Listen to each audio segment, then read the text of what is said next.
नमस्कार दर्शक बंधु मु प्रदीप आपण मानक स्वागत करुच्ची आजिर आउ एक नवा भिडियो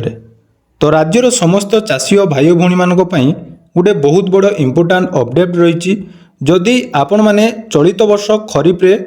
जो चाष करिसेंती बा आपण माने मंडी रे जदि धान बिक्री करिया पई चाहुचंती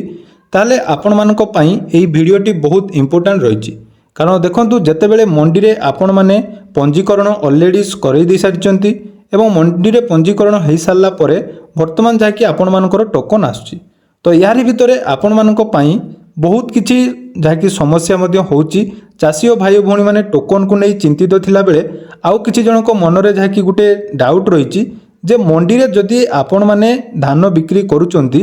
ताहले आपण मानकर राशन कार्ड सीएम किसान पीएम किसान आवास घर एवं सुभद्रा योजना यही जो 4-5टी योजनार मु ना कहली एमानक मध्यरु कौन योजना रे आपण मानकर ना कटिबो। कारण देखंतु आपण माने जानिथिबे मंडी रे जो धान आपण माने बिक्री करिया पई पंजीकरण करिसंती बा आपण मानकर जेते सब जमी आपण माने रजिस्ट्रेशन करिसंती रजिस्ट्रेशन करिबा परे आपण मानकर सेही हिसाब रे टोकन आसीची एवं जो टोकन ले आपण माने धान बिक्री करिवे तो सेही हिसाब रे आपण मानकर मध्य बहुत योजनारू ना कटिबो। कारण देखंतु जो सब योजना ना आपण मानकु कहली सेतिरे जो एलिजिबल क्राइटेरिया रही ता भितर गोटे मुख्य पार्ट रही जोटा कि आपण मानक पाखरे जो जमी रही उभय जलसेचित एवं अणजलसेचित जमी को नहीं आपण मानकर गाइडलाइन मध्य प्रस्तुत होईची। सेटा आपण मानकर सीएम किसान योजना हो पीएम किसान योजना हो आपण मानकर सुभद्रा योजना राशन कार्ड एपरिकी आपण मानकर आवास योजना मध्य आपण माने जदि पाइबा पई एलिजिबल अटंती ताले एथिरे जो गाइडलाइन अछि सेथिरे मध्य गुटिए जाकी जमी को नहीं आपण मानकर एसबी प्रस्तुत करा जायछि। तेणु वर्तमान समस्त चाषी और भाई भौणी माने जो माने मंडी रे धान बिक्री करूचंती बा आपण माने जदि आगो को धान बिक्री करिया पई जाउचंती ताले एई वीडियो को निहाती आपण माने थरे देखंतु जहाँ द्वारा कि आपण मानक मन रे जो डाउट रोची। कारण देखंतु बहुत जन आपण मानकर कहउचंती जे 30 क्विंटाल अधिक धान बिक्री कले आपण मानकर राशन कार्ड कटि जिवो सुभद्रा योजना कटि जिवो एई भली बहुत सारा गणमाध्यम रे मध्य आपण मानकर आलोचना होईची एवं पेपर रे मध्य ए नै जाय कि अपडेट मध्य गुटे आसीतिला। तेणु आसंतु कौन रही यार डिटेल्स गाइडलाइन बा सबु योजनार गाइडलाइन कौन रही से हिसाब से आपण माने मंडी रे केते धान बिकिबे से विषय डिटेल्स जानिबा। ता पूर्व जदि चैनल को प्रथम दर विजिट करचंती वीडियो को लाइक करिवे चैनल को सब्सक्राइब करबा सहित पाखरे थिबा बेल आइकन को क्लिक करी ऑल सेट कर देबे। देखंतु धान मंडी पई जेतेबेले आपण माने पंजीकरण करूचंती से समय रे आपण माने जेते भी जमी आपण मानको पाखरे अछि तार आपण माने कोन करचंती ना प्रथमे रजिस्ट्रेशन करिया पई पडुची एवं रजिस्ट्रेशन कला परे आपण मानकर देखंतु जो गुडी को जलसेचित जमी अछि ता पई आपण मानकर क्विंटाल पिछा जदि हमें देखिबा 17 ରୁ 18 एमिति क्विंटाल आछि अर्थात आपण एकर बिछा पाउचंती। सेही भली अणजलसेचित जमी जो गुडी को अछि तांकर एकर बिछा आपण मानकर केते आसुची ना 12 ରୁ 13 क्विंटाल आपण मानकर टोकन आछि एवं आपण माने मंडी रे सेही हिसाब रे धान बिक्री करूचंती। एबे देखंतु आमे जदि सबु योजनार गाइडलाइन विषय आलोचना करिबा सर्वप्रथम देखंतु आम राज्य सरकार तरफ चाषी और भाई भौणी मानकु मिलुथुवा सीएम किसान योजना तो ये सीएम किसान योजनार गाइडलाइन अनुसार क्षुद्र एवं नाममात्र चाषी जो माने रहिचंती से माने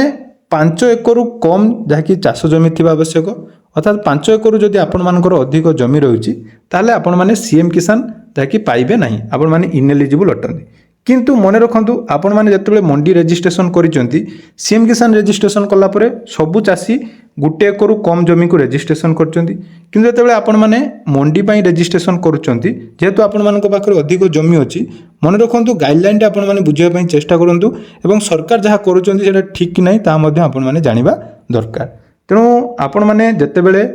सीएम किसान ले रजिस्ट्रेशन कले सेतेबेले आपण माने एई जो बड़ जमीरो गुटे भाग को आपण माने देदेले एवं आपण मानकर सीएम किसान एलिजिबल हो गले। किंतु जब मंडी रे धान बिक्री करचंती सेतेबेले आपण माने अधिक जमी जहाँकि रजिस्ट्रेशन करचंती तेणु से हिसाब रे तो आपण मानकर 100% जहाँकि सीएम किसान कटिबो एठी आपण माने काहाकू भी दोष दे पारिबेनी। कारण ऑलरेडी गाइडलाइन ले जहाँ रही जे आपण मानकर 5 एकरु जदि अधिक जमी अछि ताहले आपण माने सीएम किसान पाइबे नाही। किंतु मंडी रे जदि आपण माने 5 एकरु अधिक जमी रजिस्ट्रेशन करचंती ताहले आपण मानकर इनएलिजिबल हेबे कोथि पई सीएम किसान पई। सेही भली देखंतु आपण मानकर सुभद्रा योजनार जदि गाइडलाइन देखिबा सुभद्रा योजनार गाइडलाइन ले आपण मानकर एटी क्लियरली मेंशन करा जायछि जे सेही हिताधिकारी मानकु सुभद्रा योजनार बाद दिया जिवो जदि आपण मानक फैमिली रे मन रखंतु केवल हिताधिकारी नुहे जदि फैमिली रे टोटाल जमी जोटा कि आपण मानकर 5 एकर रही जलसेचित जमी एवं अणजलसेचित जमी जदि आपण मानकर 10 एकर रही ताहले एठी आपण माने कोन हेबे इनएलिजिबल हेबे। मन रखु बहुत जन हिताधिकारी जो माने सुभद्रा योजनार फास्ट किस्ती पाइचंती एवं सेकेंड एवं थर्ड किस्ती पाई पार नांती तार गोटे कारण है आपण माने भाबुथिबे जे हमर केमिति वेरीफाई करा होची। वेरीफाईटी आपण मानकर फोर्ड ओडिशा पोर्टाल रु जाकि मिशन आमर जोटा कि रही सुभद्रा योजनार पोर्टाल तो सबू डिपार्टमेंट तरफ आपण मानकर डाटा कलेक्ट करा जाउची सेही हिसाब रे आपण मानकु योजनारे शामिल करा जाउची। तेणु सेही भली जदि आपण माने सुभद्रा योजनारे आपणको परिवार रे कोनोसी माने महिला आवेदन करचंती एवं सेमाने जतेबेले तांकर वेरीफाई करा जाउची जदि आपण मानक परिवार रे कोनोसी भी फैमिली मेंबर निज नाम रे रजिस्ट्रेशन कला परे बा आपण मानकर जो लेबर कार्ड हमर राशन कार्ड जो ना अछि सेमानक भितर कोनोसी भी व्यक्ति जदि मंडी रे धान बिक्री करूचंती एवं 5 एकर अधिक दौरान जलसेचित जमी और 10 एकर अधिक दौरान अणजलसेचित जमी ताले मध्य एठी आपण माने सुभद्रा योजना बाद जी। एटा गला दुईटा योजना। एबे आसीबा आवास योजना जोटा कि आगु को मिलिया पई जाउची। आवास योजना रे मध्य याठू कम पई आपण मानकर गाइडलाइन रहिची कि आपण माने देखिबे क्लियरली मेंशन करा जायछि एठी आवास योजना पई जे आपण मानको परिवार रो नाम रे 2.5 एकर। तो देखंतु सुभद्रा योजना एवं सीएम किसान पई आपण मानकर जलसेचित जमी केते थिला 5 एकर किंतु आवास योजना पई सेटा केते ही गला 2.5 अर्थात पुणी तार अधा जमी आपण मानकर दबा दरकार। तेणु जदि आपण माने मंडी रे रजिस्ट्रेशन कर दैचंती 2.5 एकर रु अधिक ताले एठी आपण माने आवास घर मध्ये पाइबेनी। एटा आपण मानकर डिटेल्स गाइडलाइन मु जोटा भी आपण मानकु देखौची एटा कोनोसी भी कथारे को नै आपण मानकु गाइडलाइन हिसाब रे सब गुडी को कहूची जे एही हिसाब रे आपण मानकर दाकी डाटा निया जाउची एवं आपण मानकु बाद दिया जिवो। जो आपण मानकु कहा जाउची 30 क्विंटाल कि 50 क्विंटाल कि आपण मानकर 60 क्विंटाल आपण मानकर टोकन आछि एवं समस्त आपण मानकु कहउचंदी कोन ना आपण माने 30 क्विंटाल धान दियंतु आपनकर 60 क्विंटाल आछि 30 क्विंटाल दे दियंतु बाकी आपण मानकर काटिबोनी। तो सेटा जमारो पॉसिबल नुहे सेटा इम्पॉसिबल कथा कारण आपण माने ऑलरेडी जो रजिस्ट्रेशन जते बेले करिसंती मंडी रे सेठी आपण माने टोटली डाटा दे दैचंती जे आम पाखरे 10 एकर जमी अछि कि आम पाखरे 15 एकर जमी अछि। तो तेणु आपण माने टोकन आसी सारला परे आपण माने जदि कहिबे जे हमर 70 क्विंटाल कि 75 क्विंटाल कि 100 क्विंटाल टोकन आछि एवं मु जदि वर्तमान 30 क्विंटाल दे देबी ताले मोर सब बंचे जिवो एटा केबे भी पॉसिबल नुहे। आपण माने जानिचंती पूरा स्ट्रिक्टली ए विषय रे जाकी आपण मानकर कुआ जायछि। तेणु जो मानकर ऑलरेडी रजिस्ट्रेशन सरी जायछि एवं टोकन आसी जायछि आपण माने गुटे काम करंतु आपण मानकर जत्ते भी टोकन आछू धान आपण माने दे दियंतु कारण ऑलरेडी डाटा आपण माने गवर्नमेंट को देई सारलेनी। जदि आपण माने से योजना पई एलिजिबल नहुंती बा तार एसओपी अनुसार आपण माने इनएलिजिबल ताले आपण मानकु निहाती सेथिरु बाद दिया जिवो। तेणु एही सब को नै आपण मानकर बहुत सारा कमेंट थिला। आशा करूची वीडियो माध्यम रे आपण मानकु किछि नुवा नुवा इन्फॉर्मेशन मिल पारची एवं आपण मानक अनुसार जो गाइडलाइन दी सरकार तरफ करा जायछि एही अनुसार जदि आपण माने जो योजना रो